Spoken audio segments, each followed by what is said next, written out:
Hey guys, welcome back to Friends and Enemas. My name's Lindsay. I'm your host. And who do I have with me? My name's Brock. Yeah. Yeah, I go by Scrub Laddy on TikTok and Instagram. Awesome. Yeah. Do you want to tell them a little bit about where you're from? Sure. If they can't catch it in your accent already. Okay. And then how you got into nursing? Sure. And when? Yeah. So I'm in Wisconsin. I work in the ER in Wisconsin, Madison, Wisconsin. I got into nursing originally because my mom actually. So I was like, grew up and had no idea what I was going to do with my life, like a lot of college kids do. I feel you. Yeah. And then she was like, why don't you look into nursing or whatever? And I was like, okay, like, cause I went to school and had like some basic like health studies degree. Yeah. And like health studies, like you kind of like look around and people are like, nobody's doing like anything in health studies. You know what I mean? Yeah. Like there's like no jobs. Like you're kind of like, oh, at the end of this road, like it's going to be like nothing. You know what I mean? Yeah. Yeah. So anyway, she's like, why don't you look into nursing, man? And then I had a friend also who was like a bit older than me. His wife was a nurse and she loved it. She's like, I love my schedule. I can get a job all the time. Like it's not a bad gig. Yeah. So I went into nursing. That's awesome. Yeah. And when did you graduate? 2017. Awesome. And it was up in Wisconsin? I went to school in Illinois. So okay. Eastern Illinois University. Go Panthers. That's awesome. I mean, that's a good story because I feel like a lot of people, like you said, like they have one reason maybe that they went into healthcare. And then some people just kind of like, maybe I could be a nurse or a doctor, work in this field, and they just try it for funsies. Yeah, I was not a healthcare person before. Like I know a lot of people are like they have like family or something like that, or they work as like a tech before or whatever. I was not one of those people. Like I grew up, I fixed garage doors. Oh yeah, like that was my job. I did a bunch of random jobs. Like I catered, which is also brutal. Yeah. Oh yeah, food industry. Food industry is brutal. Oh yeah, I also feel like though if you work in the food industry, you'll be fine in nursing.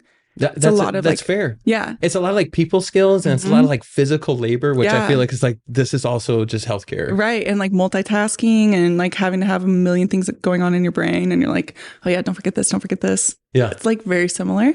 So I always tell people like if you want to get into healthcare, but you're kind of scared, you should try food service and see if you can handle it. Cause I feel like they're very similar. Yeah. That's a fact. Yes. They're very similar. And it's like stressful, Yeah. Like, yeah, food's for real. So anyways, catered.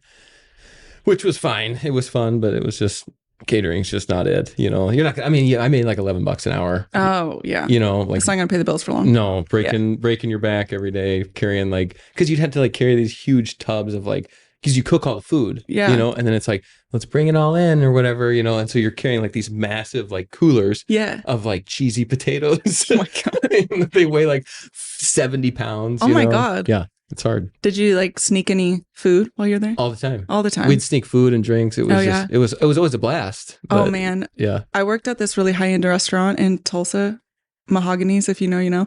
And I was just a water girl, right? I couldn't afford the actual meals there. So when people would send their meals back, if they hadn't like touched like that ribeye, I would so take it home and I was like, I'm gonna eat this.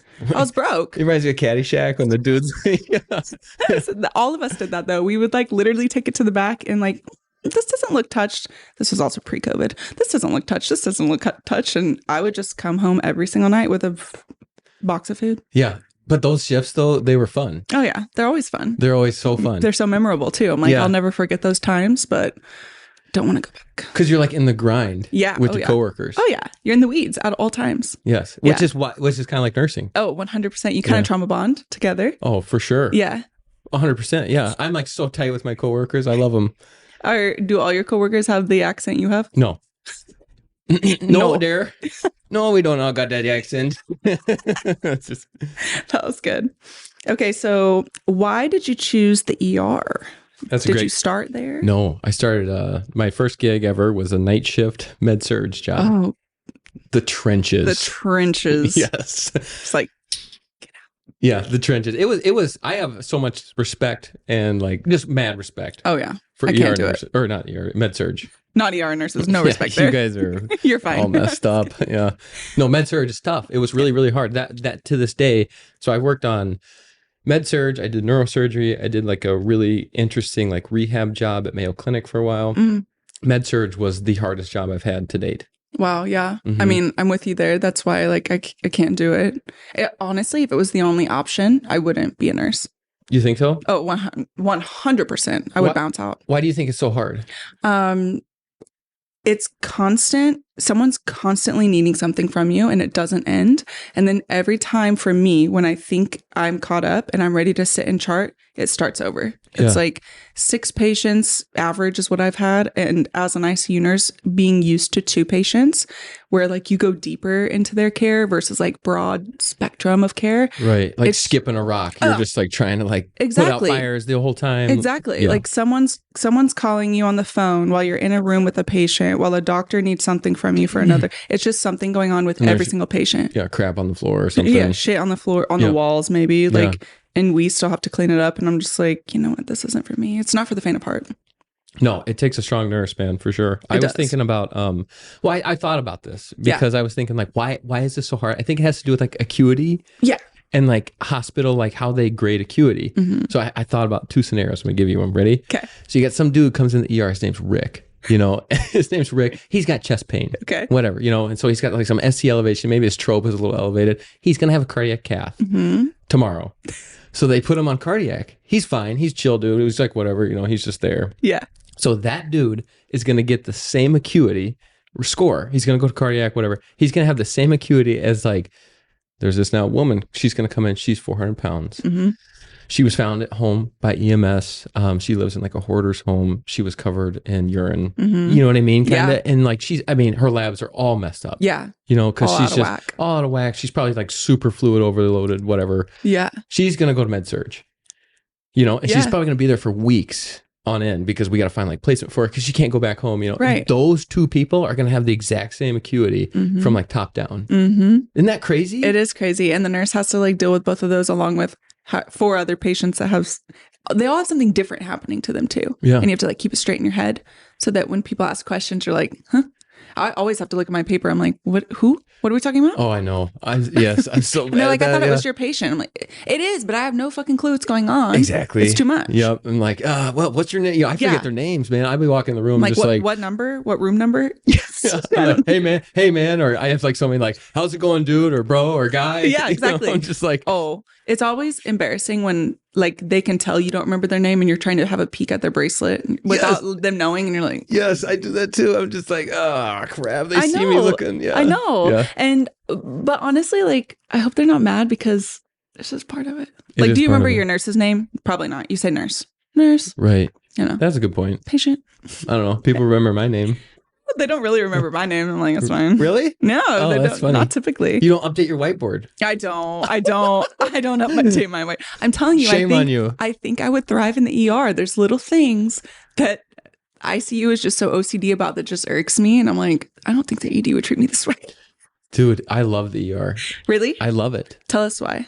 Tell you why? Yeah, tell us why. Man, that's a good question. I don't know. You just kind of like, well, there's so many options in nursing, right? You know, and so it's like you start, like I said, I did med surg, I did the rehab thing, I did like neurosurgery, whatever. You just kind of like keep moving around, try to find like, where do I fit? Yeah. You know, what do I like? What fits with me? I think the ER is like, there's no fluff. You know what I mean? There's no fluff. I'm not like sitting there like on the phone, like, hey, what'd you want to eat again? You know, I'll call in the kitchen, like, you want the roast beef? Okay. Do you guys have a side? Sorry, you can't have that. That's too much salt. You know what I mean? Yeah. Kind of like, you don't have to do that.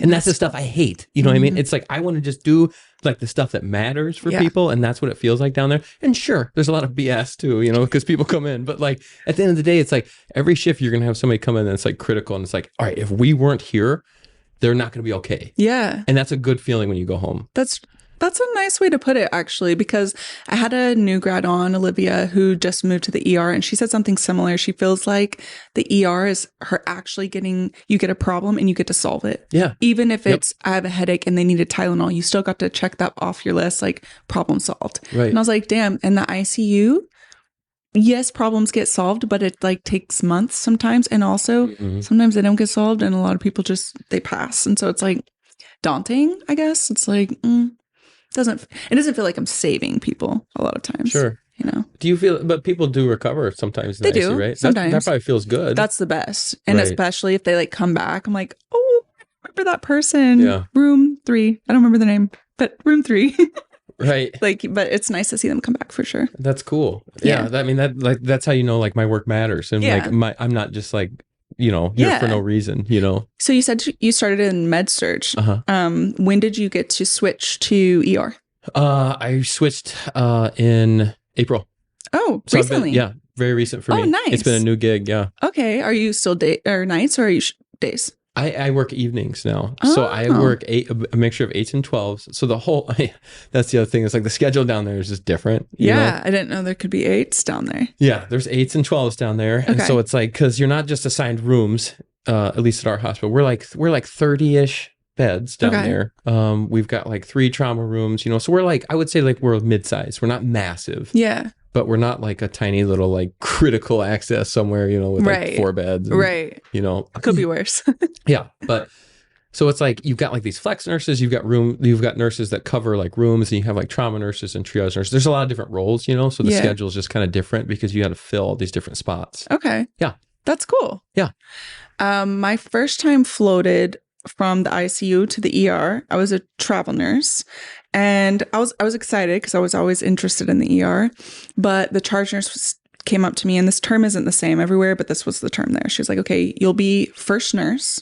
First nurse. I don't know what that is. I didn't know either. So I was like, okay, what's that? She's like, here, you'll just sit at this window, and when people come in, you'll mark what they are, and you'll send them either to triage, or you'll send them like I was triaging. So you're like a pre-triage. Pretty much. Huh. But I was like, I've never done that before. Like, I don't really know what I'm looking for. No one gave me any direction. So I was extremely nervous. I was like, what are you supposed to be doing? I'm looking for like critical people. Critical heart attack, strokes. Okay. That's what I'm like really looking for. And then COVID, you go sit over here, like kind of what I imagine triaging is before you triage, I guess pre-triage, like you said. Yeah, you're just there to be like, hey, this guy does not look okay. He doesn't look right. He needs to come back. So I was like, okay, I think I can do that. So the first patient that came in, I'm not lying, I'm not exaggerating. When she came up to the front window, and this is when I was like, this is what all those ER TikToks are about. She said, Miss, I need help. And I was like, oh, okay, can I get your driver's license, your insurance, and what's your problem? She said, my vagina. Someone got to look at this right now. Oh. That's exact. And I said, oh my God, this is the Wild West on it. Like out loud in front of all the other patients sitting there. I was like, okay, what's wrong? With probably like 20 other people there. Just like, yeah. I was like, no shame. Props to her. That was the first encounter. The next one, because keep in mind, I'm looking for stroke. I'm looking for heart attack. Yeah. The next one comes in. It's COVID, so there's a glass there. So all I can do is listen to him and look at him, and he's slurring his words. He looks faint. He's red. We take his blood pressure. It's through the roof. Oh, and I was like, stroke alert, immediate stroke alert. So time to come back, buddy. Yes. Yep. So I come back with him. And as he's talking to me, I'm like, oh, now I can smell his breath. Sir, have you been drinking lately? He's like, yeah, I drink a handle a day, da-da-da. I'm like, oh, okay. Are you on any medications? Well, typically I take a blood pressure med, but, I haven't been taking it lately because it was better. So that's probably why your blood pressure is super high. You're drunk. That's why you're slurring your words. But they still sent him to CT. No stroke. He was just drunk. He was just hammered. And I was like, this is awesome. That happens all the time. It's just like, so much, felt like an idiot. Yeah, for sure. Stuff like that happens all the time. Like you'll get people come in and it's just like, this is like textbook heart attack. Yeah. They're like, my arm is killing me, my jaw hurts or whatever, and you're just like, go, go, go. Like everyone's just like, go, go, go, go. And then, like, come to find out like they're just constipated. Right. It's just nothing. Yeah, exactly. Like, and you're like, well, that was wild, man. Like, because we all were just like ready. You're like excited, waiting for that adrenaline. Yeah. Pump. Like you're like ready, like let's help this person, and it's just like, all right, sir, you just need to take a shit. Yeah, you need to go take a dump. You'll feel better. Okay, so it's not just me because I was like, no, it's great. But then the other side though is you do get those sometimes that come in. That's just like there's times where it's like the complete opposite, where somebody comes in and they're just sort of like, I don't really feel right or whatever, and they're just sort of like. You're just like, okay, like we're just going to do like basic labs, you know? And then you find out like their sodium is like critically low or something. You know what I mean? And they're kind of like a little confused. Or like, I mean, they're just, and you're just like, they're actually like super sick, and they're going to go to the ICU and you're just like, we did not see this coming. Right. You know what I mean? Yeah. And then when you give us a report, we're like, yeah, sure you didn't see it coming. Yeah, we got to talk about this. Okay, well, what's your main beef with ICU nurses? I don't know. I feel like you guys are beefing with me. You're beefing with me. No, that's bullshit. No, you guys beef with us so hard. No, they do. I'm going to say they. It's not me. I don't treat people like that. But listening, overhearing, I'm like, why are you talking to someone else on the phone that way? That is so fucking rude. Yeah, for sure. If I was on the other end, I would black out a little bit and lose my cool just because I'm like, why are you talking to people like that? That's so rude. It's weird. I don't know. I think like we're all on the same team, right? Like, let's just be like friends, like be on the same team. But there's like, and I don't think it's like everyone. There's always just like, there's a couple bad eggs. Yeah. That's like one of the things about and my page. And you know them too. You're like, oh, you're like, oh, not her. Yeah, exactly. Yeah. There's always like a bad egg somewhere, you know, and I feel like it like infects the waters, you know, of the unit. You know what I mean? Do you think, well, maybe if you guys looked at their skin like once, we do. Like it's like I always put them in a gown, so it's at least it's like you're kind of like. But you say they have it. Yeah, they got some skin on them. I don't ask those questions anymore. But as a new grad, like I guess from my point of view, we're programmed to ask these certain questions, and so then we expect, because you don't work on these other units, you think every nurse asks these questions, right? So then it's I think it's just a misunderstanding of what each group is doing, and kind of like the goal of your group, you know. And there's times that ER is chill. Like, I'm not gonna lie to you, like straight up, like every unit, like there's times where it's like, hey, that was not a bad shift, you know what I mean? But there's times it's not, and it's like your waiting room has like 20 people and it's like bursting at the seams. You got ambulances coming in, so it's like, we'll send some dude up. He peed himself and he's in his jeans. My bad. Sorry. Anyway, gotta go. Yeah, exactly. Like, honestly, I don't mind people get real upset. People, aka ICU nurses, get real upset about soiled patients. Yeah. And I'm like, we literally have to clean them when they come on the unit. What is the problem? I really don't get it. Like, we have to wipe them down, look at their skin, do all of it anyway. Well, it's not fun. It's not fun, but I'm like, it's already going to happen. But also it just shows like a lot of people have not been floated to the ED, and it shows. Yeah. Because I'm telling you, the first time I was floated, and I've been floated many times now, I get it. I'm like, oh, it's chaos down there. It's tough. Yeah, it's tough. I was going to can I tell you a short story here? Please. Really quick? Yeah. So I brought a patient up to the ICU, you know what I mean? And like, so right before we went up, you know, he was like, I got to go to the bathroom really bad. I'm like, let's use the bedpan, man. Like, cause he's on like 8 liters of oxygen. He's hooked up to 2 IVs. He's got 2 antibiotics running. He was he was just not doing great. Yeah. You know what I mean? Yeah. So, and he can't move very well. And he's like, no, I got to get to the commode, whatever, you know? So it's like, I go grab this commode. I'm like in there with him. He starts trying to like get up. So he's like, he's like ripping his IV out. Cause he's like, now he starts to like, you know, crap himself, and like we're trying to get to the commode, and he's like, it's like this emergent, like he like throws his oxygen off. Like it was a mess, you know what I mean? He crapped on the floor, he crapped on his leg, on the bed, whatever. Oh no. Yeah, it was just not, it was like, okay, and the ICU's waiting for me to bring him up, so I'm like, all right, let's just figure this out, let's clean your leg off, like let's get this done, and then we'll get you back in the bed and I'll take you up, you know? I get up there, I take him up, and I get up there, and the nurse looks at me and she's like, we've been waiting for quite a while. I'm just like, are you kidding me right now? Like every other time you bring somebody up here, it's like, well, too soon. We're not ready for him. We don't know who this guy is. Who's this nurse? Everyone's like panicking. And now it's like, now it's too late because I had to clean him up because he crapped on the floor. Right. Like sorry, my bad. Exactly. My fucking bad. And that's where I'm just like, God, like what is the deal? You cannot win. Exactly. You cannot win. That's what really upset him. I'm sorry. I'm getting heated here. No, I'm kidding. I'm so sorry. I'm kidding. No, but it is stupid. It's like, why are you upset it took so long? Honestly, I'd be like, awesome, I can finish up my charting for my other patient until like, what's the problem? I don't know what the problem is, man. They just wanted to bitch. I think so. Honestly. I think so. But like, let's just like all agree, for everyone that might potentially listen to this or watch this, like, let's just be friends. Yeah. We can just be friends, you know? We can. Yes. I like the friendly banter, you know, like where I'm like, oh, right, they shit in the elevator. Cute. You know, I like messing with them, but like, it's never that deep. Yeah. It's never that deep. It's not that deep. Right? No. Yep. Well, speaking of poop stories in the ER, I have a couple to read to you. Let's hear them. They're pretty short, but I was like going to bring this up, but you started it. So I was like, great. Oh gosh. Last time I was floated to the ER, I had, I posted about this on TikTok. So sorry if you already saw it or if you've listened to this, but for those who haven't, I got report, everything's going good. And the first thing I like to do is read progress notes. My favorite thing. It's like reading someone's diary. I'm like, okay, let's see what happened. The nurse before me did not tell me in person, but on the progress note, it said, there was a family member from this patient that kept using the employee bathroom. And I was like, that's a weird place to put. It's not about the patient. Yeah. So why is it in the chart? But I thought it was like interesting. Okay, I'll keep an eye out. Like, how did they even get in there? This particular unit did not have a locked employee bathroom. Okay. So a lot of people are like, well, what about the code? Not all hospitals are built the same. So and it was like right on the unit, and it could have been mistaken as a normal bathroom. Honestly, I was like, okay, well, it's probably not that big of a deal. I don't know why she wrote that. Go about my day. I kind of forget about it. I see a few patient family members come in and out, and towards the end of my shift, I was like, oh, I actually need to pee real quick. So I'm going to run to the employee bathroom and open the door. Where you should go. Where I should go. Yeah.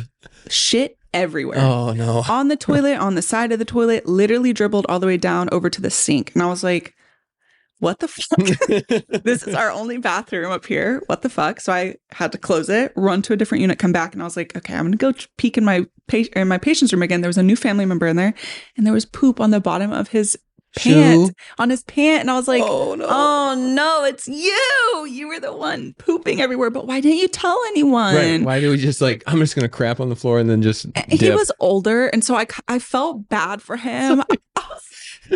I'm sorry. No, I was just like, what am I supposed to do with this? Honestly, I didn't say anything to him because I felt embarrassed for him. He's already kind of like, I'm sure he's embarrassed. Exactly. So you're just like, it's okay, man. But also, I was like, pat on the back. what the fuck? Yeah. That's the only bathroom we have.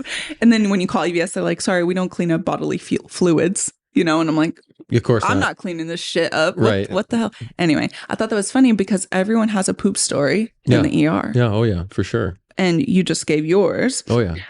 So I had someone write in, and they said, I had a patient shit in his cup. I didn't know, and I was giving him medications, and then tried to hand him his cup of water. Like his cup of water? His cup of water. What? And then he must have been confused, because how would you not?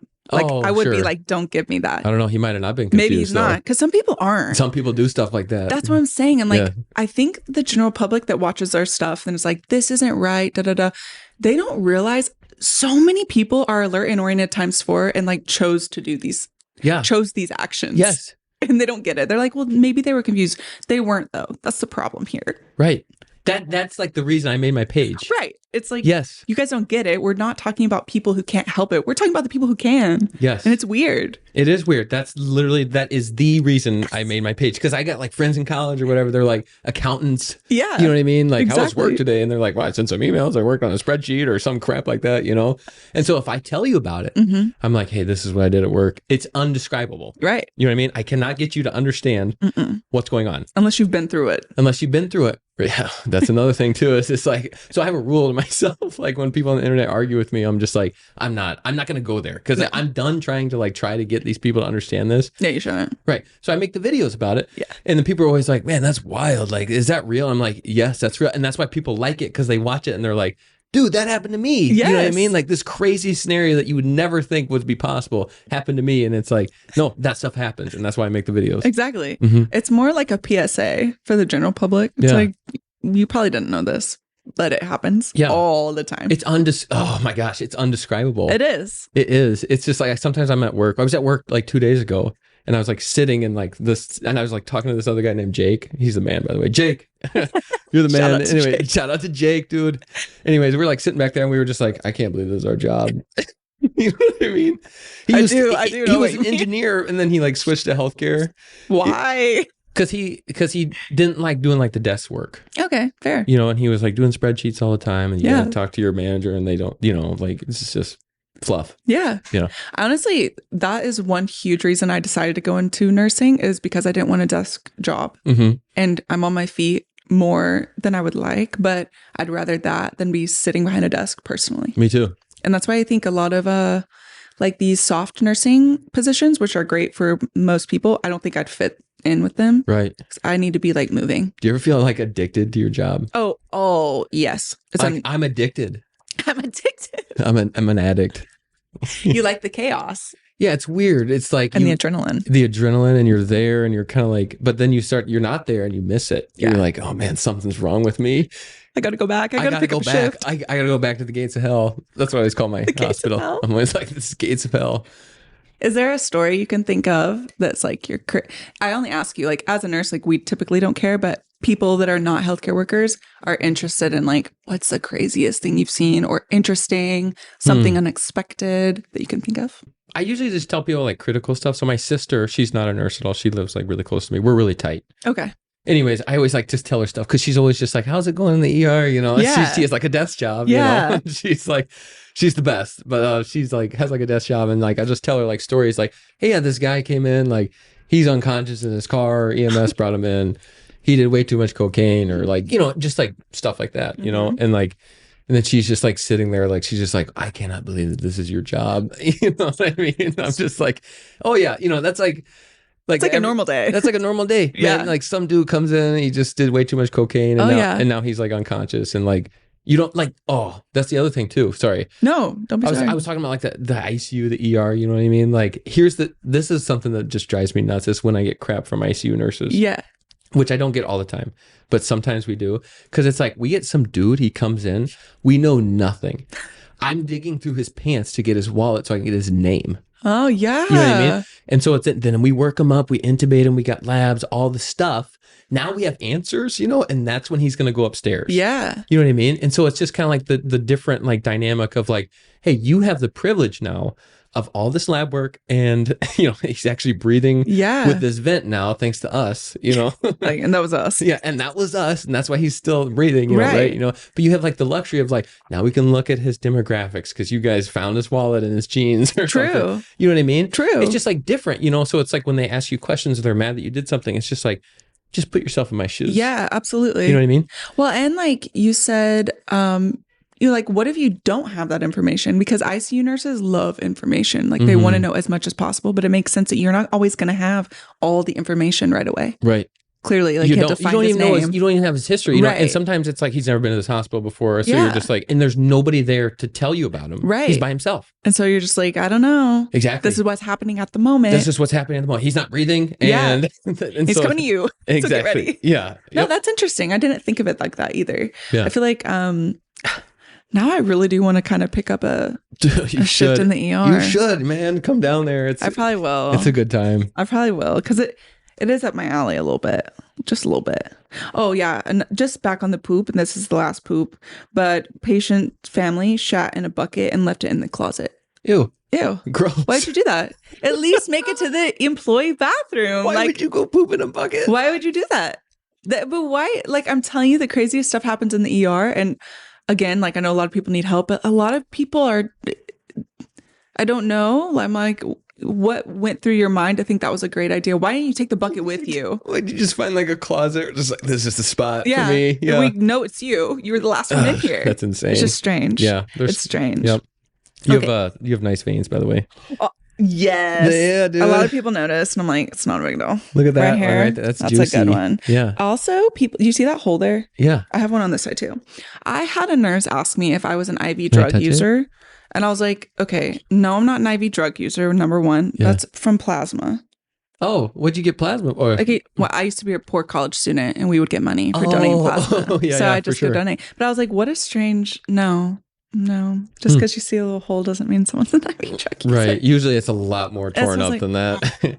And usually been around this long. And usually they don't have like all your teeth. You know what I'm saying? There's a couple other factors. First of all, what are you trying to say? Yeah. What are you trying to say? Speaking of drug users, how can I put this? I think that the general public also doesn't have a lot of information about drug use and what it can actually look like. I came across a story on Reddit that was talking about this young woman in her 20s. And I'm only bringing this up because in the ICU I work in the MICU, which is medical. We get a lot of withdrawals. And of course, society knows drugs are bad and drugs can kill you. But I don't think they know that drugs can do worse than kill you. Like, to me, the worst thing is not death. For instance, this young woman came into the ER after shooting up some type of something and ended up getting emboli everywhere. Okay. Long story short, because it was a long ass post, she ended up having to have every single limb amputated. That sounds like a horror movie. It is. Yeah. 20 years old. And you were just doing some drugs at home. You know what I mean? Like, I'm like, and you don't think that can happen to you and you leave with a head and a torso. And I just like, I kind of wanted to put out a PSA because I bet you see some things like that maybe. I've never seen that. You're like, hold on. That's quite terrifying. Yeah, it is terrifying. Yeah. Well, we just see some people come in on drugs. Yeah. Yeah. And I think the other message I wanted to say is like, we really don't judge them coming in on drugs. Like, I literally don't care. I just want to know because of these other medications that we might be mixing with whatever you've just had. And I think a lot of times they're scared that like we're going to tell the cops or we legally can't. It's not our job. Yeah. Oh no, we can't. I tell them that all the time. Yeah. I'm like, hey man, did you take anything? Yeah. You know, and I just tell them like, cause they're always a little bit like, I don't really want to tell you. Yeah. You know what I mean? Like they're always apprehensive. They don't want to tell you. And I just tell them straight up. I'm like, hey, listen, man, like I don't tell the police anything and I can't. Yeah. Like legally, unless they have a warrant. Yeah. I cannot tell them anything about what you took. I'm just here for you, dog. Right? Yeah. You know what I mean? Like I'm here for you, man. Yeah. Like we got to help you. Yeah. Yeah. But yeah, drugs are nasty. We get a lot of people that come in on drugs. And it's just, I mean, it's a sad cycle. It is a sad cycle. You know what I mean? And yeah. like, as I think at one, well, I don't want to just PSA to everyone here, but at one point in my life, you know, I struggled with alcohol for a minute there because I went through like some serious depression, you know, and it's like, when you're in it, it's just hard to get out of it. Yeah. You know, and like people with harder drugs, that's even more like I couldn't even imagine. You know what I mean? Like alcohol is hard, but it's not like it ain't heroin. Right. You know what I mean? And then people that are in that, you just, I don't know, the mind space that they're in is sad. Oh, it's so sad. And I feel for them so hard because like you said, like everyone has a vice for when they're at their lowest. Yeah. And that's all it is at the end of the day. And so I'm just like, we're not here to judge you, but I want you to know that worse things can happen than death, in my opinion, with long-term usage. And it's like, yeah, it's not all fun and games. Yeah. Yeah. Okay, well, that was somber, but Vibe killer. Vibe killer. Just kidding. Okay, so speaking of other interesting stories, I thought of one that happened to my husband. This didn't happen to me, but have you had anyone come in with Ancestry DNA stories? No. Okay. So my husband got a patient that came in from, unfortunately, a suicide attempt. But the story was for Christmas, his daughter was gifted an Ancestry DNA test, and she took it and found out she had other siblings. Oh my gosh. That were his kids that he had cheated on his wife 20 years ago. Okay. And so he tried to commit suicide and it failed, and it was so much drama on the unit.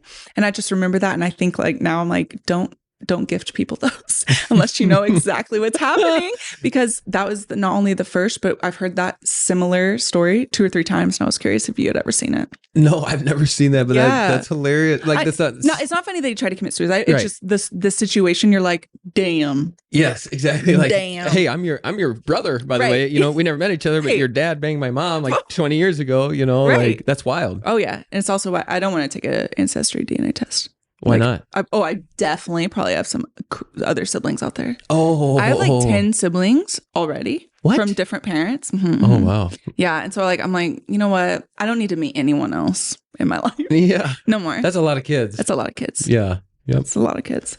I was going to read you this other story that was sent in about DNA tests from a listener. She said, this might be a long story, so I will try to keep it brief as possible. But growing up, I never knew who my father was. I don't even have anybody listed as my father on my birth certificate. My mother thought it would be a great idea to not tell me until I turned 16. My dad started coming into my life at that age, or so I thought he was my dad. I'm 36 years old now, and for the past 20 years, my dad has stepped up for holidays, sports events, and whatnot, proving to be a good dad. I knew he had an Ancestry DNA test, and I wanted to confirm that I was his once and for all because I had no other proof. So I also took an Ancestry DNA test in May without him knowing, and on Mother's Day, I found out that my dad is actually related to me. He is not my real dad. On the website, I clicked to see the percentage and we had matched at 24%. This meant that he's either my uncle or my half brother. What? I confessed to my mom about this and asked if she knew anything about it, him being my uncle or my grandpa's daughter. She was pissed and said that I would be the cause of a ripple effect that because I couldn't stop digging. What? I'm kind of like lost in the whole, like, how does this work? Right? Okay, so mom would have had to have sex with a family member, right? I would think so. I'm still trying to put this together. I can't quite figure it out. A brother of her. A brother or an uncle. Oh, gosh. Okay. And she just said, and the mom was like, just drop it. Just drop it. We don't need to talk about it. Let's not worry about this. Let's do it. Okay, so Ancestry DNA. Stay away from it. Don't do it, because I'm telling you, there's crazy stories that come out of it. Gosh, and I was that's wild. That's not good. That's not good. No. Nope. Okay, so pivoting. Okay, let's pivot. Big pharma. Big pharma. You used to work in it? I did. Tell us more. Which is a big deal. It is a big deal. I tell people I had this job. Okay, so Have you heard of like nursing research? Yeah. So after I did the med surge gig, I did the spinal rehab at Mayo Clinic gig, you know, and I was like, I want to do something different. You know what I mean? I'm going to go into nursing research or whatever. I don't know how I did this, man. It's super lucky.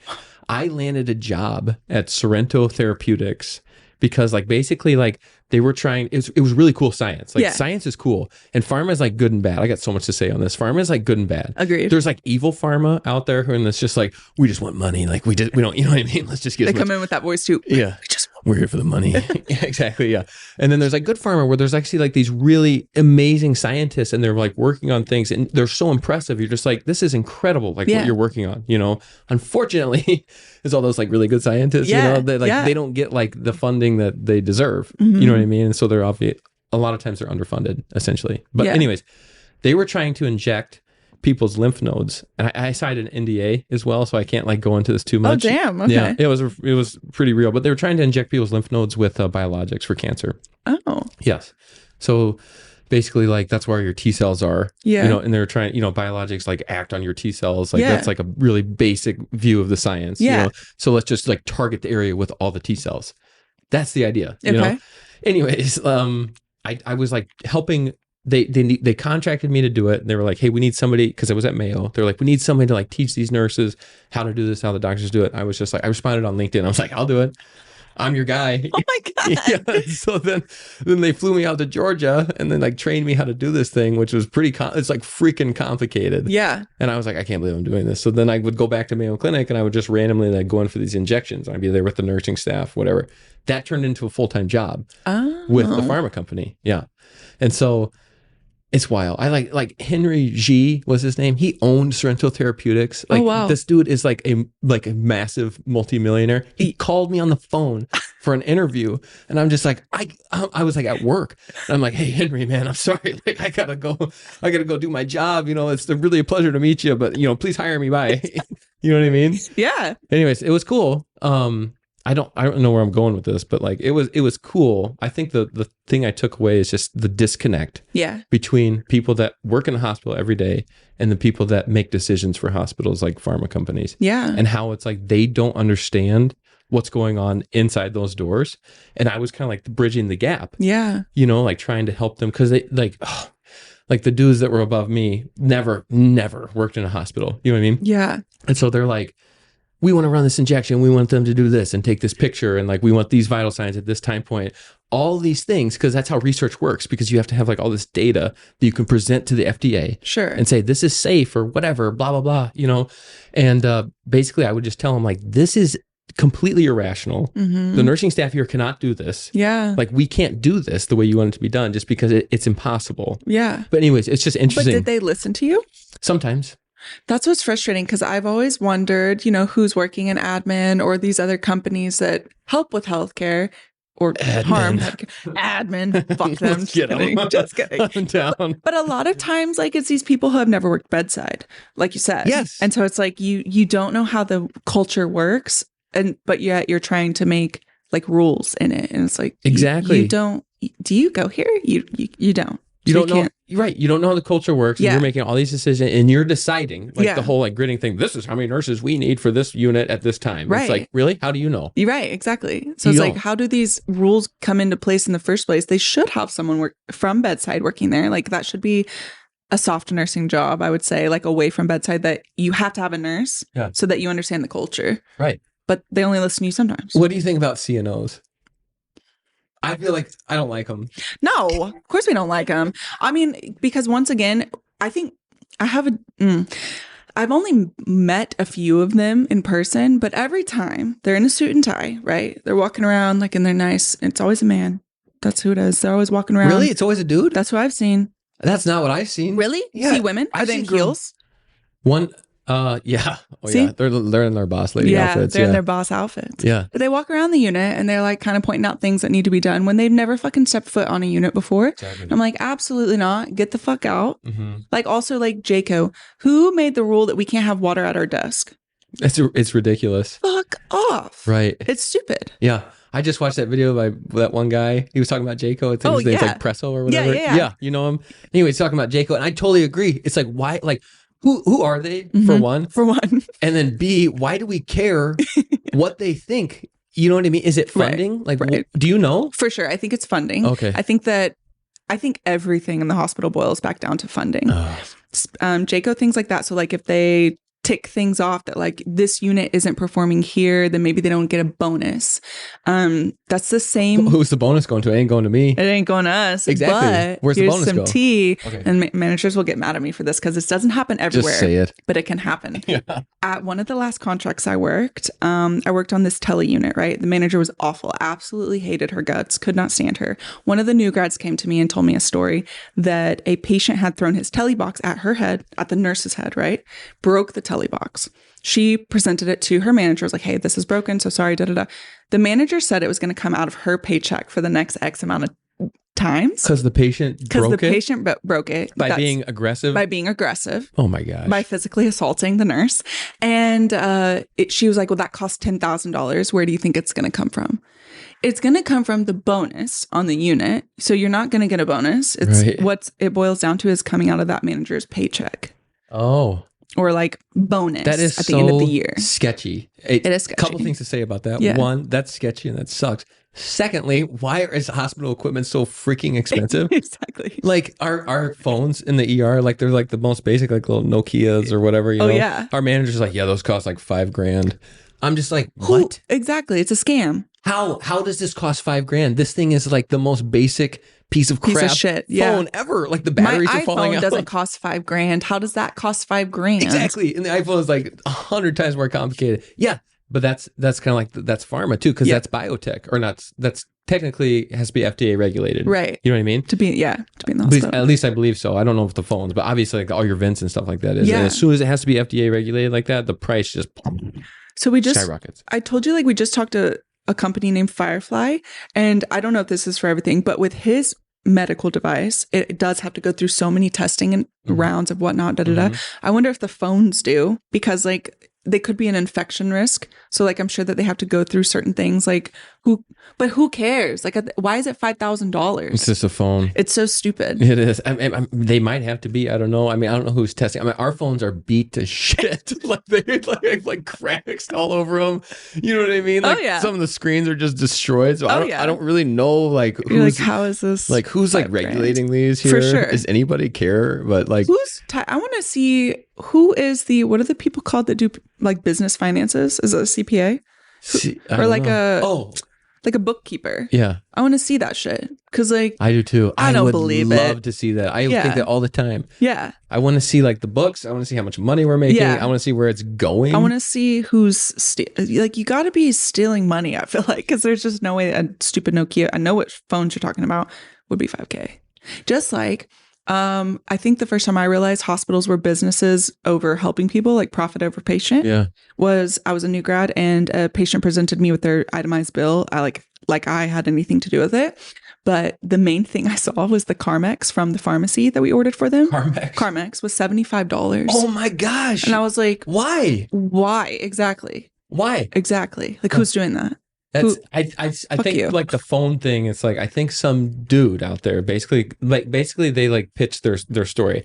It's kind of like this. Here's the phones nobody cares about. And then some guy comes along, he's like, you know, these phones, this could be a detriment to patients or whatever. Like we need to regulate this or something, you know? Yeah. And now we have to like beef this up. So now this dude's like now in charge of it or whatever. And he's like, gonna make a ton of money because now it's like this big deal when it shouldn't have never been a big deal. No. Like the Carmex, you know? Right. But now it is, you know, because like, I don't know. Yeah. It's bullshit. It is. It's BS. It's BS. CNOs. One more thing about CNOs, right? Tell me. I think they're the people that they get up there and they like kick the ladder down. You know what I mean? Like they started down there with us. Like you're one of us. You know, you're supposed to get up there and represent us. Like, come on, you know. And they look back and they just go, fuck it. Yeah, like, fuck like, you guys down push there. the ladder down. Like, yeah, I'm up here now. Oh yeah. Yeah. Well, it's just unfortunate. I think also earlier, I need to clarify something. When you said CNO, my brain thought CEO. Oh, I was thinking chief nursing officer. Yeah, I know. Now I'm like, no, they're all women. They are. You're correct. They're I knew a dude one, but yeah. I knew one dude. So you like them? I don't necessarily like them because they walk around in their heels on the unit. Like I said, they still do the same things I was speaking of. They walk around the unit like they know what's happening, but they don't. most of the time. I'm not saying they're all like this, but they're just the business side of healthcare, you know? Yeah, and I don't like that. I don't either. I think anybody that's like on that business world, I'm automatically just like on the defense. I'm on defense. Yeah. I'm jaded towards you. Like I'm what just are you like, doing here? Exactly. You're not one of us. Exactly. Put some gloves on, dog. Put some gloves. Get in here. Oh man. So being a male nurse, do you like the term nurse? I think I'm pretty impartial to it. Okay, it doesn't bother you. It's just like whatever. Yeah, it's just a name.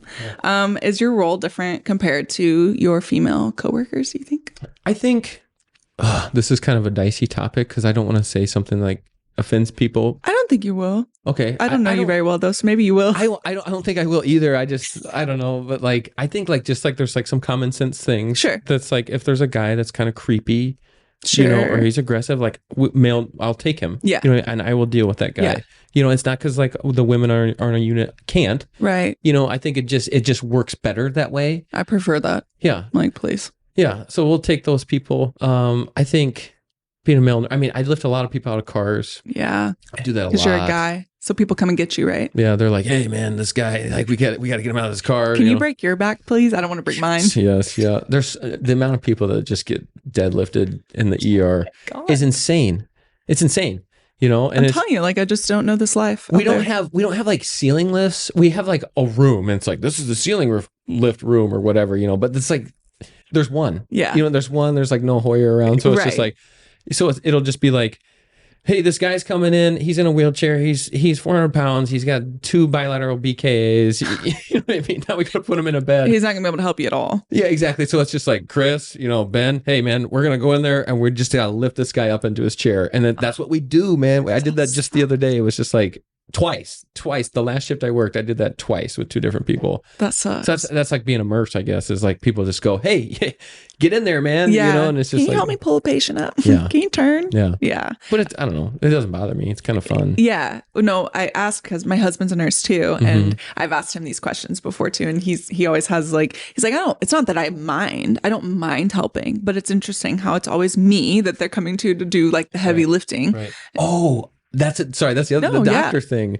Yeah, like people think I'm the doctor when I walk in the room all the time. Yeah. And I'm like, you don't realize how sexist this is. You know, I'll walk in with the PA and the PA, you know, she's a gal, whatever her name, whatever, we're like working together. And they'll just be like talking to me and I'll just be like pointing like, stop over there. You want to talk to her, not me. Like, you know, because you shouldn't be talking to me. Yeah. Right. You need to talk to her. And B, I don't want her to get like pissed off because she's annoyed. She's just like, God damn it. She's like another day happening again. Exactly. Yep. Yeah. It's like a normal thing for them. What was the other thing I was going to ask you? Oh, well, you already answered it, but you do help your female coworkers when there's like a nasty dude on the unit. Oh yeah, for sure. Those just piss me off. Yeah. Like what's your fucking problem? I don't get like why as a male nurse, I don't get why nursing is like this kind of like weird like sexualized thing. And it is. It is. You know what I mean? And it's like whenever I see like those girls on Halloween with like their outfits, I'm always just like, God damn it. Like, can we stop wearing this? I know. It's not cute. Yeah. It's Nothing about it is sexy. Right. Can we just like get away from that? Yeah. You know what I mean? Because you're like a healthcare professional. Why is it like this thing? And dudes come in and they just are like, I remember a guy one time was like, this is back in the med surge days. So it was this like just stereotypical med surge. He wanted to like walk around the unit, you know? Yeah. And he was creeping everybody out. So they're like, Brock, go walk this guy. I'm like, all right. So I walk in there and he literally was just like, yeah, I don't want to walk with you, man. He's like, I just want to walk with one of the chicks. I was just like, this is what you get. This is what you get. You either walk with me, you ain't walking, man. You Absolutely. know, of course, you know what he chose? Not walking. Not walking. No, he ain't walking. That annoys me. It's like, what is your problem? Or like the men, alert and oriented 50-something-year-old men that come in and they're like, can you hold my urinal for me? Like, who holds your urinal for you all at the home? time. People lose the ability to do normal things. Oh, yeah. The phones. That's the other, sorry. When they order their meals, I'm just blown. They're like, I don't know how this phone works. I'm like, this phone has fucking existed for 50 years. You have one in your pocket. Yes. All you do is dial these 4 numbers and you tell this lady what you want. Yes. Like, you can do this. I know. But they're like, I can't. I know. It happens a lot in the ICU too, which some people like, their hands aren't working because they've been like, you know, in a coma for 40 days. I understand that. Yeah, but like that's fair. Obviously, Yeah. obviously that's fair. But like these everyday people, like just stop losing, even like brushing teeth, like these normal tasks that we do every day. And I'm like, are you lonely? Like, why Right. do you need someone else to do it for you? I'm concerned slightly. Besides, like the urinal shit, because I'm like, absolutely not. Figure it out, because that's gross. Right. But like the other daily tasks, I'm like, why are you choosing this? Why? I don't get it. I don't either. I think it's just strange. something happens to their brains Yeah. when they go through those doors, and it just turns into like, now I cannot do this for myself, and now Right. you need to do it for me. I don't know what it is. No, it's strange. It is. My other question about being a male in the in the ER is, do you know the 4 P's of nursing?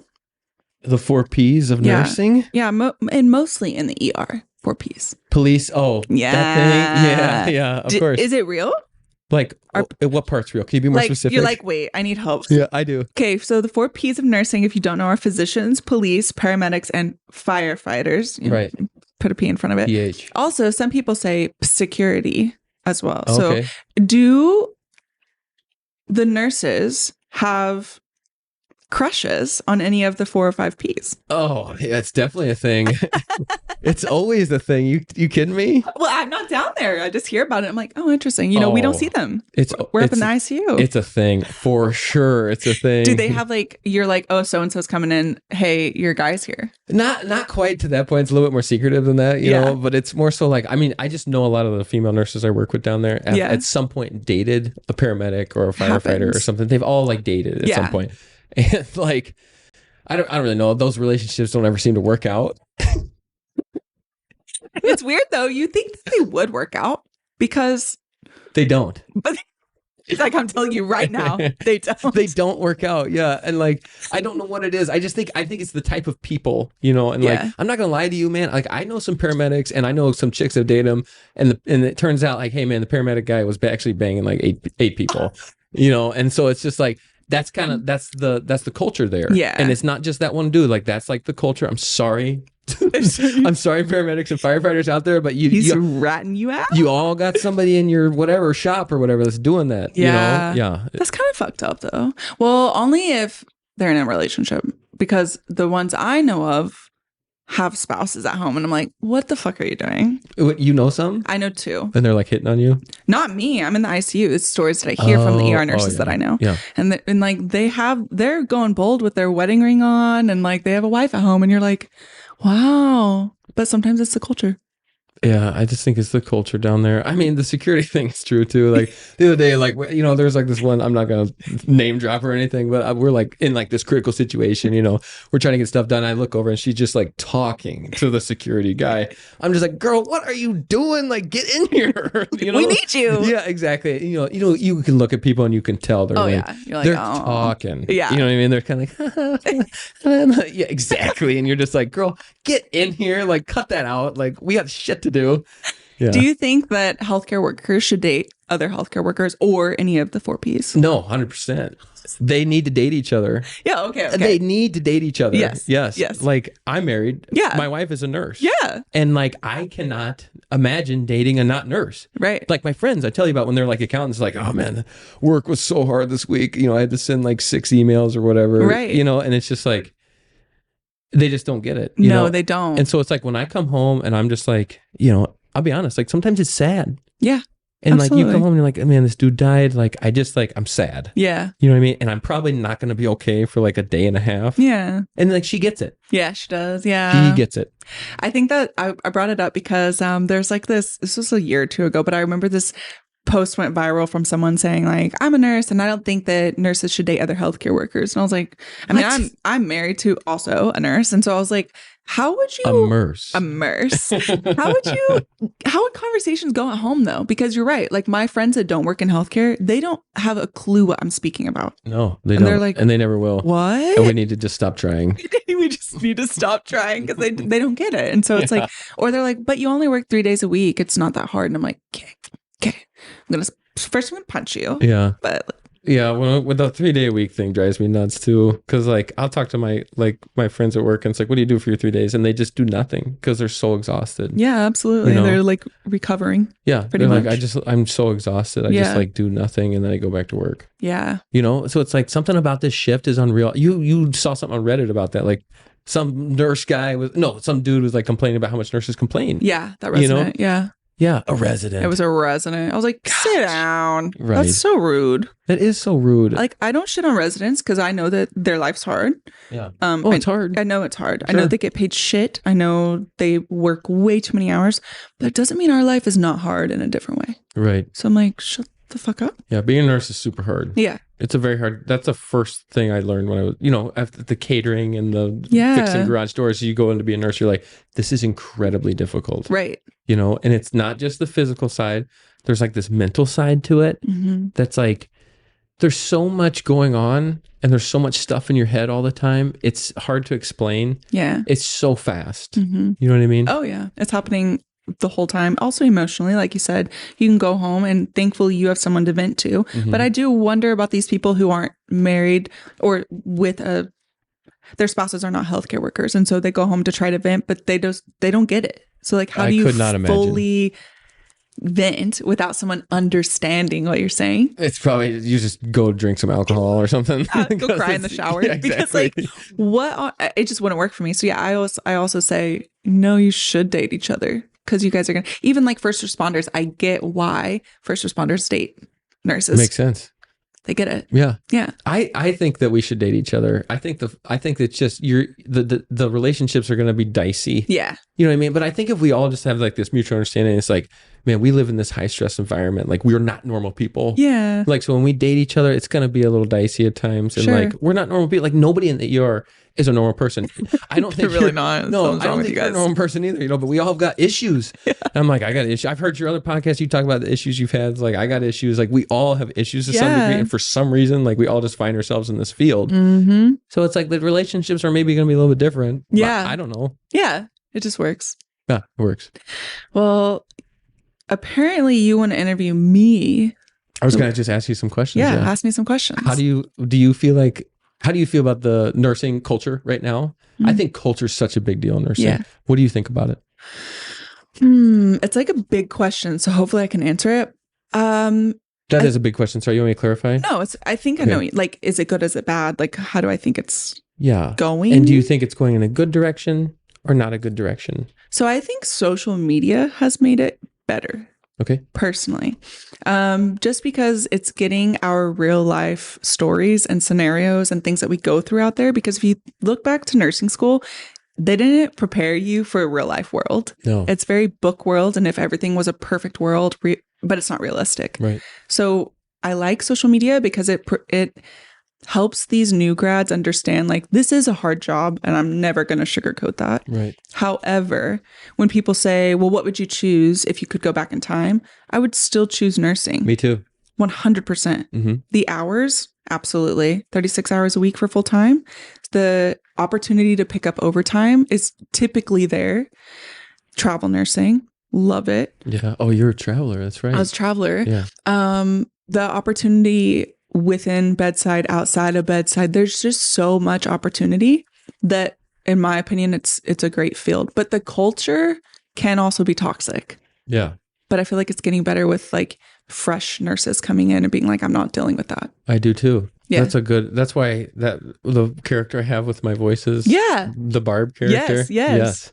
That's like one of the, she's based off a real person. Yeah. You know they always are. She's based off a real person and she's a G. You know what I mean? She was a G. I think she was an LPN.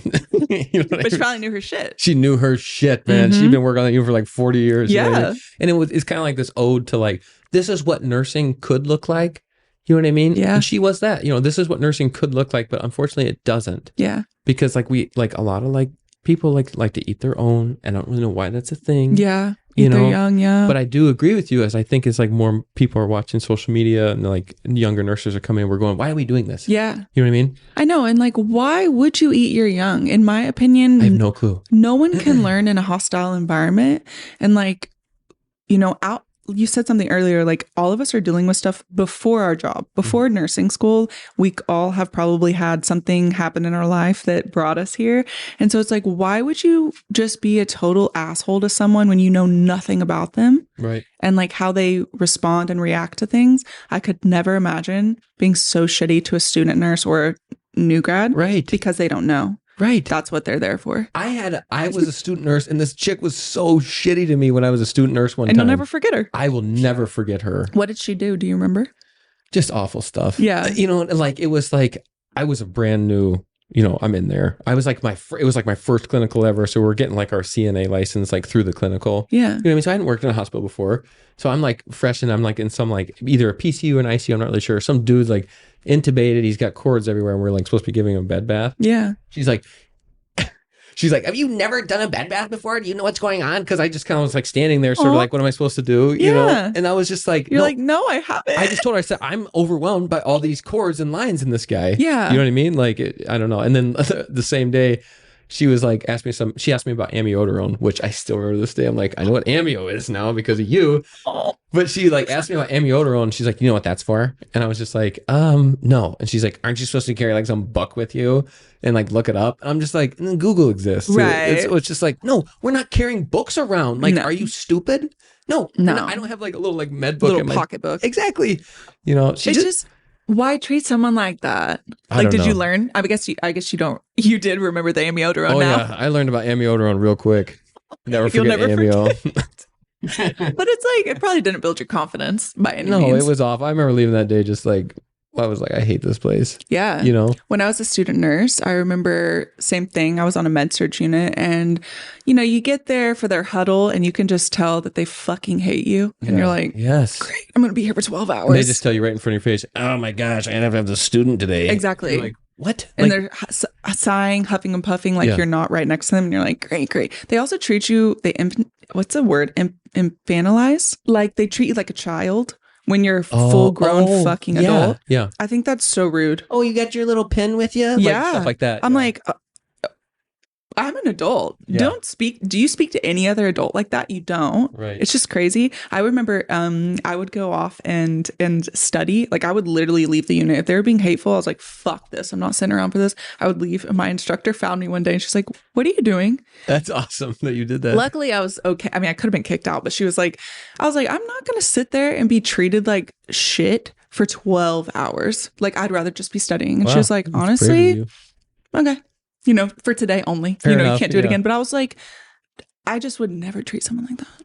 Yeah, I feel like the culture's changing for the better, but I don't know why that had to be part of the culture anyways. I know. I think back to like what created that from the beginning. Maybe just like, I mean, I have a theory. What's yours? Tell me yours first because I'm curious. I just feel like maybe they're just people like nurses that just got underappreciated for so long and unseen, you know, by hospitals or, you know, they just weren't like recognized and appreciated, you know? Yeah. I think that's kind of where it comes from. I agree with that. I think also way back when, you know, men ran medical, like way back when, like Florence Nightingale days, it was men doing all of the medical stuff. And then when they brought in women, maybe at that time, like women were still very subordinate. And so like treated like shit for so long. And then they start treating people like shit over and over and over and over. Yeah. Until 2024. I mean, I think what I'm saying is what you're saying. Yeah, like, exactly. I think that's why that exists because it is a female dominated thing. Yeah. Yeah. I wish more guys were nurses.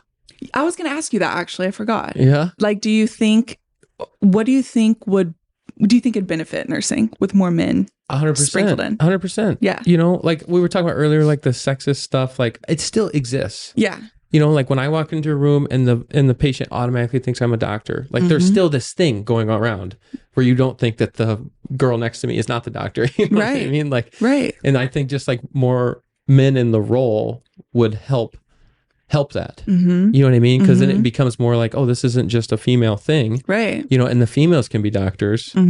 You know, I mean, it just normalizes it more and more. Yeah, it does. Yeah. And I think men bring like a different, like some dudes that work like a blue collar job and they pivot and they come into nursing. Those are the best fucking dudes ever. Love those guys. Yeah. You know what I mean? Yeah. Because I don't know exactly what it is, but they just kind of like come in and they're just like, they're ready to work. They're ready to do their thing. They're like, they're not afraid of things and they're just like, this is my job. I'm going to show up, you know. I was a welder for 20 years and now I'm going to do this. Right. You know, I just like guys like that. Yeah. Also men from the military seem to do really, or probably women too. I'm just thinking of people who I've spoken to were men and they came from the military and went into nursing and they're thriving because it's like, It's the same thing over and over. It's very scheduled, regimented, I guess, and they thrive too.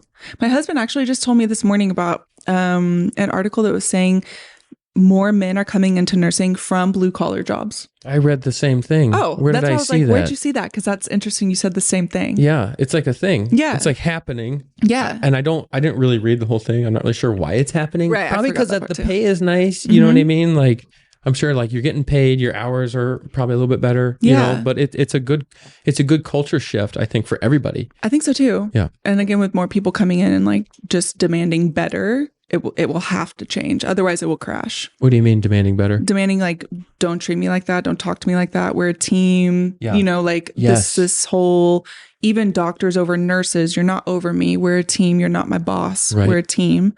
And same with nurses to CNAs or et cetera. Like no one's beneath anyone. Nurses to RTs, like even seeing how some people talk to them, I'm like, what is your problem? That is so hateful. Yeah. Like they're just doing their job. RTs?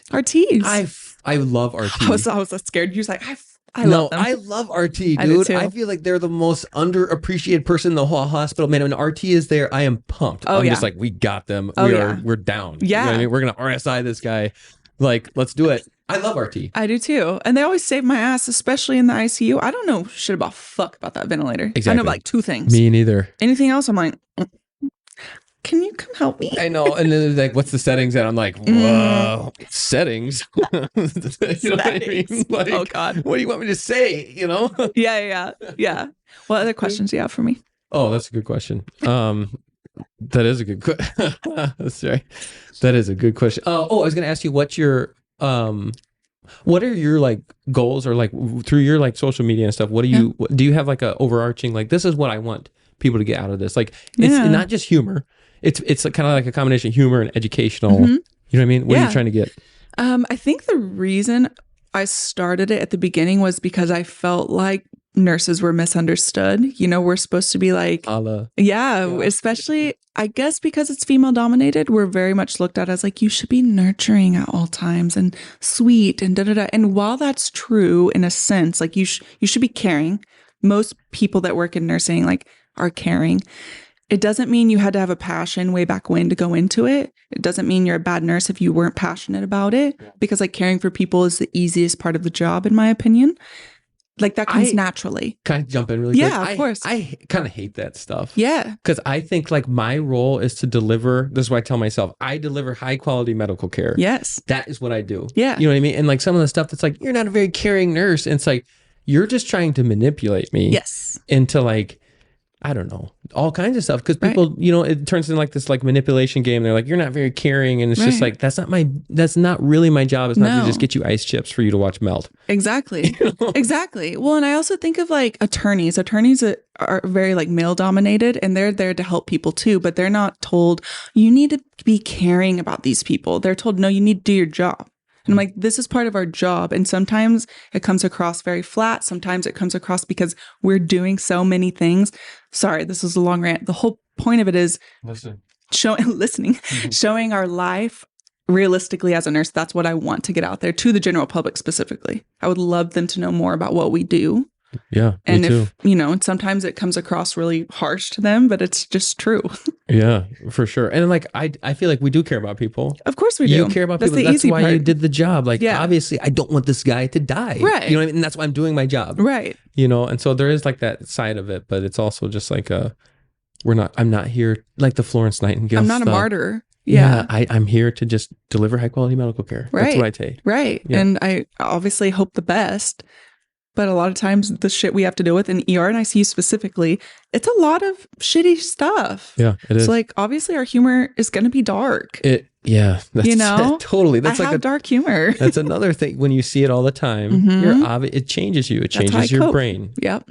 Yeah, I agree with that. When you see dead people, it changes you. And so it's like, if I internalize this all the time, I'm not going to be okay. Right. So I have to find some way to kind of like, I got to deal with this. Right. And I can't be like, I can't take it so personal, which is hard for people to hear that don't work in the profession. Right. But it's like, you can't. Well, and they use the word jaded a lot. When it's not jaded, we have to compartmentalize. You have to. That's the only way you can come back and continue doing it. But I know, like, I'm thinking of like comments I've gotten that are like, you're jaded. You need to step away. I'm not jaded. I'm compartmentalizing what we had to do. Mm-hmm. There's a huge difference. Jaded is like, I don't care anymore. Don't care what happens to this person. Right. Not really doing the best at my job. Right. You know Which what I mean? I hate that. I do too. It's a real thing. It is. But they're not the same. So I'm just like, no. Right. They're not the same. I'm coming to shout out to Kathy here. Jake and Kathy. She's the bomb. She's like our Barb at our hospital, you know? Yeah. And she the other day was just like, she's flat. She's a strong personality. You know what I mean? She's very flat. Yeah. Like she'll just tell you straight up, like, time to go, man. You know what I mean? Like, we ain't getting you a ride out of here. Like, call your friend. Time to go. She'll tell you that stuff, you know, but like, she's also kind of like an advocate for like, let's not lose that we care about people. Absolutely. Like, we still have to give a shit because there's some people that do, and they kind of lose it, you know, and there's like, I don't really care. Yep. I don't really care what happens. And you're like, man, that's not a good place to be. Absolutely. Especially ER culture. I assume that's how it could be a lot of times. Yeah. With not just the nurses, the docs. Absolutely. Like people get like that. And it's like a place that you go mentally and you're like, I don't think you should stay there. You need to come back. Yeah, you have to, because I also think that's the road leading to possibly patient harm, and not intentional, but like you're going to end up harming someone. I think so. Yeah. Yeah. I don't really know how it happens to people. I think they just get so redlined. Yeah. Like, burnt out. You know what I mean? And they're just getting redlined all the time. And they just go, I don't care anymore. Yeah. Like, I can't care anymore. So they like go into this dark place. It's kind of sad, really. It is. Yeah. Super sad. You said something that reminded me. I think this is a hot topic for ICU specifically, but you said like we need to care more and like continue caring for people. Yeah. And a part of caring in the ICU is allowing family to exist and be there. That is a big like controversy. Like a lot of ICUs are like, I wish we didn't have visitors. What? And I'm like, but that's how people heal, is with their loved ones, their support group. Yeah. And if whoever was in the hospital, if my mom was in there, you better believe I want to be in there. Exactly. And so I'm like, no. I worked at this one hospital that created absolutely no exceptions from 2 to 4, no visitors. And I understand. I'm like, cool. Breaks for the patients, breaks for us as well. Yeah. But the no exceptions really got me, because I would have like a patient with Down syndrome who, what's the word? Depends on their family member who's there all the time. That person is there. Yes. And they need them. Yes. I literally had to hide someone. I was like, don't come out of the room from 2 to 4 so that you can stay here. If they have no exceptions. They went around and like opened all the rooms, found them, and made them leave. And I was like, that is not what's best for the patient. Right. It's just a stupid rule. So like stuff like that, like it made me think like, you're not caring anymore. Like I understand the rule generally, but it has to have an exception. Right. That doesn't make any sense. Yeah, I'm with you on that one too. Yeah. I think family should be there for Absolutely. Sure. I mean, it's a little hard when there's like 15 kids running around. You shouldn't have 15 people there. Exactly. Calm down. You're like, guys, this room is packed full of people. Like, I can't do this. They're all like telling your name. Like, this is Brittany and she's cousin. She's married to him over there. And you're just like, okay, guys. You know, like, I don't care about that. Come on. I can't care about that. Exactly. I don't have time to go through everything and look at pictures of your dogs or whatever. Like, but I think family should be there. Absolutely. Sure. Well, wait, why do you have your social media? What's your message you're trying to get out? Just that that's a good question. It's kind of still like developing. Yeah. I feel like to some degree. I think it's like, there's like 3 facets to it. One is humor. People are like, this is funny. Yeah. There's an educational asset to it. People go, this is kind of educational, man. But there's also there's a therapeutic asset to it. Yeah. And people watch it and they're like, I don't know why, dude, but this is helpful for me to watch. Yeah. Yeah. And that makes you feel good too. And I'm like, cool. I'm like, that's cool. And people all the time are like, they're so realistic. They're triggering me. Like, and I'm just like, I'm like, my bad, dude. But it's just like, I just want to put out what's real. It's relatable. It's relatable and it's real life. And people watch it and they go, hey, I went through that. Like, I'm not alone in this thing, you know? And I think that's therapeutic. So that's kind of cool. That is cool. Yeah. I like that. Thank you. Yeah, you're welcome. Appreciate that. You're welcome. I don't think I have any more questions for you. I'm trying to think here. That's okay. I think I lost them. That's okay. In my mind. Somewhere deep down there. It's a scary place sometimes. Well, that's all I have for you. Okay. Very good. Is there anything else you want to, what would you tell someone that's looking into, they're trying to decide ER or ICU? What would you tell them? Oh my gosh. I've never worked in the ICU. I think if that's such a hard question to answer. I've never worked in the ICU. I don't think I'd like it. Why? I'm curious. I think it's a lot of details. Yeah. I'm a fast mover. I move quickly. I get my stuff done quickly, and I like to just, you know what I mean? That's good. Yeah. I'm built for that. Like that's the ER. Like that's what we do. You know, that was kind of like med surg, honestly. Yeah, honestly. Yeah. But the ICU, it's I think it's a lot more detailed. I don't feel like I'm a smart nurse. Oh, you're smart. You're a nurse. No, I know, but like, you know what I mean? Like, you'll meet some people and they're like talking, they like can like just like peek at labs and they're like, this is what's going on. I'm Sure. like, I'm not that guy. Sure. You That's know, fair. I look at like hemoglobin. Sure. Yeah. I'm like, all right, this ain't good. Have you seen that TikTok of that girl? Yes. I felt so bad for her. What did she say? Hemoglobin. Hemoglobins. But she said like hemoglobins. He hemoglobined. He hemoglobined. Yeah. That's what it was. And she's like, it was 0.4. And I was like, oh, girl, he did. Yeah. 0.4. He's been dead. Exactly. Oh, I feel bad for her. I felt so bad. I was like, God. The internet just viciously ate her alive. Yes, the internet's a dark place. I feel bad for you if you're listening. Like, we feel for you. Did not deserve that. No, that's good though. Actually, it shows people like if you're fast paced learning, kind of like ADHD. I think so. Yeah, for sure. ER is really good. Yeah. I think that's why I should skip over there because I don't feel like the best ICU nurse because like I'm up against these nurses that have all their lines labeled and they're all perfect and their bed is perfect and all of their labs are written out and all like I'm like I'm not like that type girl. A plus. Yeah, I'm not a type A. Yeah. So I do feel misplaced sometimes, but I also like the ICU for the chaos. So I think though that we should both work in each other's units. that'd be cool. Right? Shadow each other. Like That'd be cool. Whatever. That would be fun. But it'd be helpful for to see. It would You know what I be. mean? Like this is what you go through and this is why you're upset with me. Yeah. Or whatever. This is why you hate my guts. Yeah. And this is why I'm upset with you. Yeah. Or, you know, it'd be helpful. It would for be sure. helpful. Awesome. Yeah. That would be wild. Well, what's any last words for the people listening? I don't really think I have any. Thanks for having me. This was super fun.